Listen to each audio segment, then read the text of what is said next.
O Senhor esteja convosco. Evangelho de Nosso Senhor Jesus Cristo, segundo São João.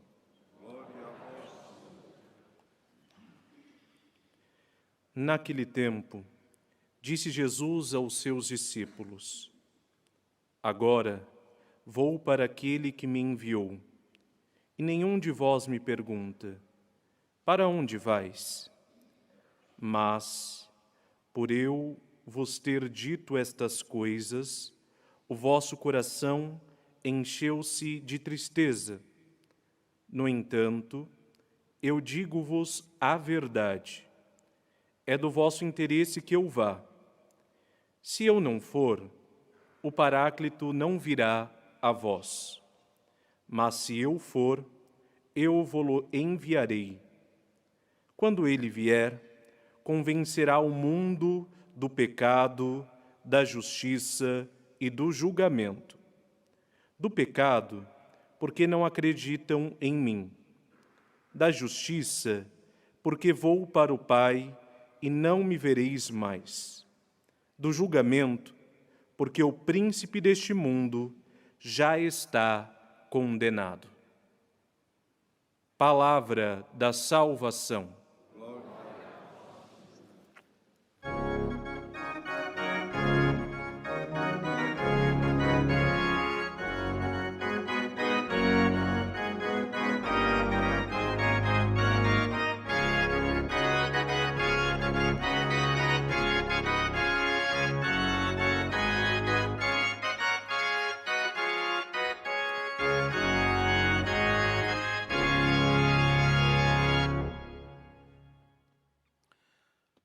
Caros peregrinos, meus irmãos e irmãs, a luz de Cristo ressuscitado, que irrompeu na manhã de Páscoa, jamais se extinguiu até aos nossos dias. Continua a iluminar o caminho da Igreja e a envolver-nos nessa novidade admirável, na qual também nós mergulhamos no dia do nosso batismo. O Espírito de Jesus ressuscitado é a força e a luz que conduz o caminho dos apóstolos desde a primeira hora, no anúncio do Evangelho. Só assim nós poderemos entender a força e a determinação de Paulo e Silas, como ouvíamos na primeira leitura, que diante da rejeição dos habitantes de Filipos, diante dos açoites e das prisões, não se ficam como coitados ou derrotados, mas continuam a viver a mesma alegria e a aceitar cada situação não como um impedimento, mas como uma oportunidade para anunciarem Jesus Cristo ressuscitado. E o Senhor não os abandona, o Senhor torna-se presente, é a sua força. A solicitude de Paulo para com aquele carcereiro levou este homem a perceber que aqueles prisioneiros eram diferentes dos outros. Aquela atitude despertou no pagão uma primeira interrogação interior que o fez dar o salto da fé. Ele tinha ouvido Paulo e Silas a rezar durante a noite e perante a possibilidade de fugirem da prisão, colocando em apuros o carcereiro, eles tinham permanecido no lugar. Paulo e Silas tinham algo de diferente que tocou o coração do carcereiro e gerou nele aquela pergunta fundamental: Senhores, que devo fazer para ser salvo? É uma pergunta tão importante quanto fundamental naquela hora e em todas as nossas horas. Que hei de fazer para ser salvo?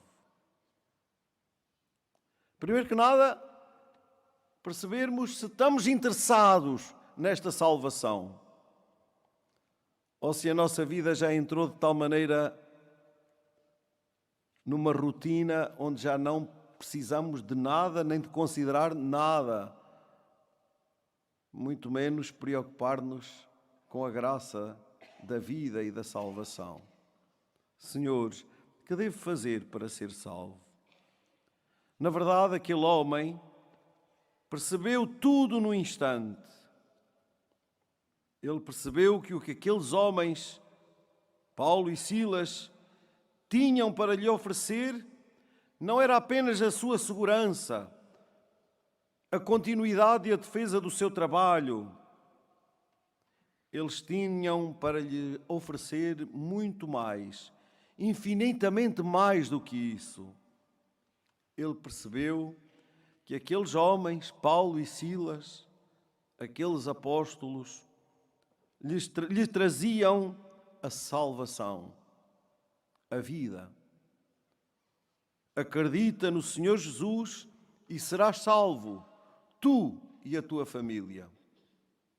Abre-te à fé, à certeza de que o Senhor Jesus está vivo, venceu a morte, está conosco.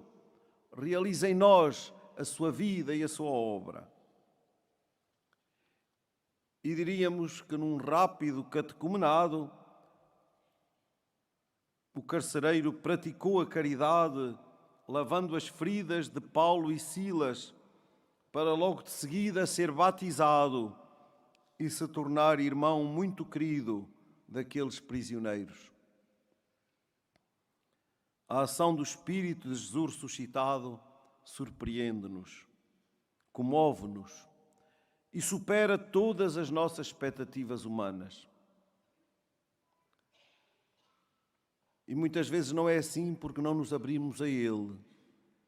Vivemos demasiado fixos em nós e apenas a partir de nós. É preciso dar este salto da fé, este assentimento da fé, para contemplarmos e consentirmos em nós a ação do Espírito de Jesus ressuscitado, para nos podermos surpreender, comover e deixarmos que Ele supere todas as nossas expectativas humanas. O próprio Jesus, no Evangelho que escutamos, aludindo à sua partida, anuncia a vinda do Paráclito, o Espírito Santo, como fruto da sua entrega por nós e da sua partida para o Pai. Estamos, caríssimos irmãos e irmãs, a entrar em ambiente de festa da Ascensão do Senhor, que celebramos nos 40 dias depois da Páscoa, coincide com a próxima quinta-feira, e que na liturgia celebraremos no próximo domingo. A partida de Jesus para o Pai, a sua ascensão, é a garantia da vinda do Espírito Santo e da sua ação no meio de nós, como ele diz no Evangelho que escutamos. Quando ele vier, o Espírito Santo, convencerá o mundo do pecado, da justiça e do julgamento. Do pecado, porque não acreditam em mim. Da justiça, porque vou para o Pai e não me vereis mais. Do julgamento, porque o príncipe deste mundo já está condenado. Peçamos ao Senhor que nos envie o seu Espírito Santo, e nos dê a graça do discernimento para vivermos na sua luz e sermos fiéis à missão que Ele nos confia. Aceitarmos as exigências desta missão, que em tantas horas se torna uma missão dura, mas sempre na certeza de que é Ele quem a sustenta e a garante. Queridos irmãos e irmãs, peregrinos de Nossa Senhora de Fátima, neste lugar da Cova da Iria, confiemos a Nossa Senhora as nossas vidas e a de todos os peregrinos deste lugar. Maria, que permaneceu em oração com os apóstolos, aguardando o dom do Espírito Santo, nos ensine essa docilidade ao Espírito nas nossas vidas. Saibamos também escutar o apelo que ela aqui nos faz desde o princípio, logo na aparição de Maio. Quereis oferecer-vos a Deus? Queremos. A graça de Deus será o vosso conforto. E ao mesmo tempo, respondamos com a nossa vida ao pedido que logo a seguir nos faz na primeira aparição. Rezai o terço todos os dias para alcançar a paz.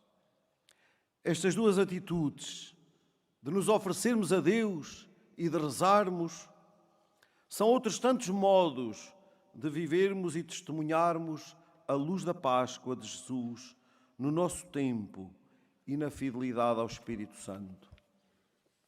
Vamos, de seguida, acolher a renovação dos votos matrimoniais de dois casais, de duas famílias que estão conosco neste dia. Que a graça do Espírito Santo, que vos abençoou no primeiro dia do vosso matrimónio, continue agora a derramar-se sobre vós, para, na alegria do dom recebido, poderdes continuar a ser testemunhas vivas do amor e da fidelidade de Deus.